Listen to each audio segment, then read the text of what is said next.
movement. Another is that everybody is related to the various totemic creatures that exist within their world. Everybody has a totem, and that means that everybody at some point in the year has to be in a particular place, which is a place of power related to that particular creature. This is something that might cut across clan affiliation, but it means that people have to be in a particular place at a particular time. So that's another source of movement. There's also regular meetings are held within the Kulin, major meetings of hundreds of clanspeople. These are held maybe a couple of times a year, but people, if they're going there, will need to be moved from wherever they are. These are generally held in spring and summer because they tend to be held in areas that have sufficient resources to support hundreds of people for maybe a couple of weeks. And there are not very many places in nature, certainly in the Kulin world, where that can be done. And they are probably all wetland areas. Melbourne was a particular place where this could happen because of the large number of wetlands there were, particularly something like West Melbourne Swamp. And that was a major gathering point for the Kulin Nation. So once again, another reason for people to be moving. They might spend in a camp such as pictured here, they might spend 3 or 4 days at a time. People would then, within the 2 or 3 days, 3 or 4 days, they might be in one place. They would be pursuing particular resources that they know from long experience would be available in the area. Plant species, other animals that might frequent that area in those particular seasons. So, as I say, there's a number of different reasons for perennial movement. That's not to say that people didn't stay longer in some places and for particular reasons. And we all now, I think, are aware that, as Bruce Pascoe would say, that people were engaging in a range of activities that mean that they weren't really being hunter-gatherers. Bruce, I think, has a set against the notion that hunter-gatherers. I think there was a mix of a number of things which I'll speak about from now on. In order to actually make sense of what people were doing in the landscape, I think we, because of the very vital connection between humans and their country, indeed, to call it a connection is really to understate it. It is an identity. They identify with. What it means to me is that you cannot speak about the people without also speaking about their country and the nature of their country to some extent. Now, I'm not going to go into huge detail, although as Judith said, I did write a book about the natural history of Melbourne, and it's a fascinating topic, but I just wanted to, in a sense, give you an overview of the sort of country that we're talking about here.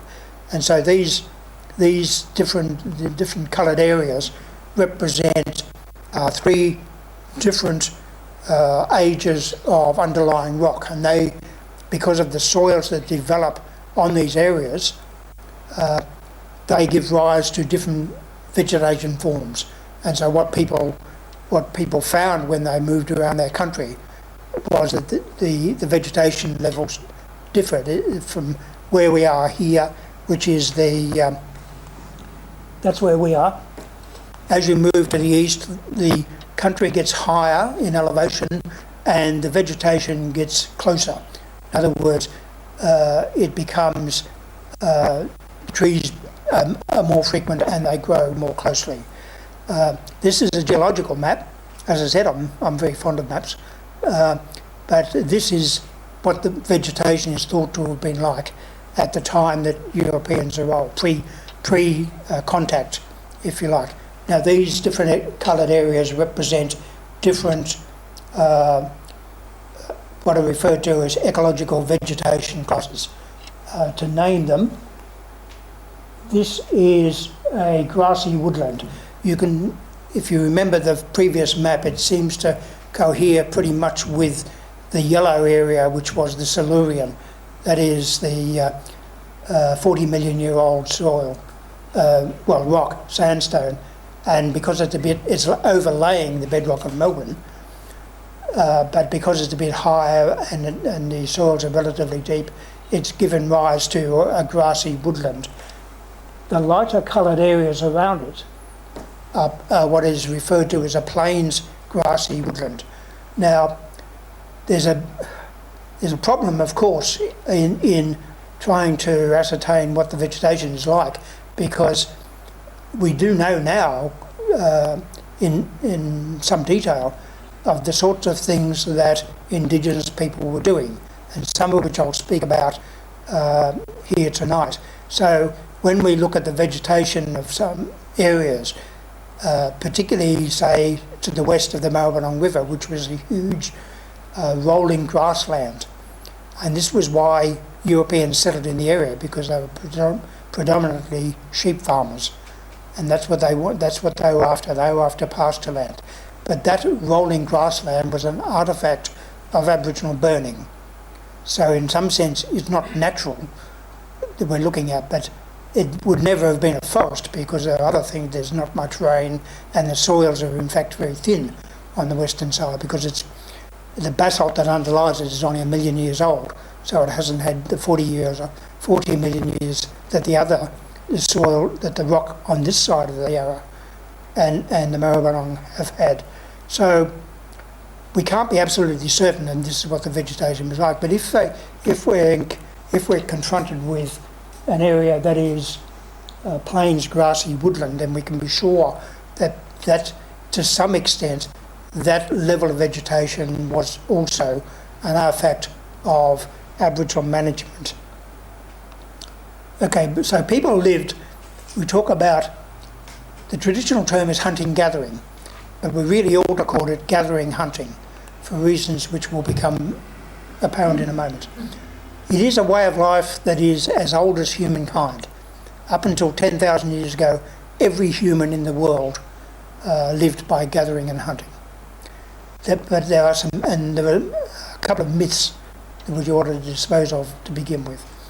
It's a way of life, a way of making your living that has a sexual division, i.e. women by and large gather, men hunt. They're not hard and fast. Women do hunt sometimes, and men certainly do gather sometimes.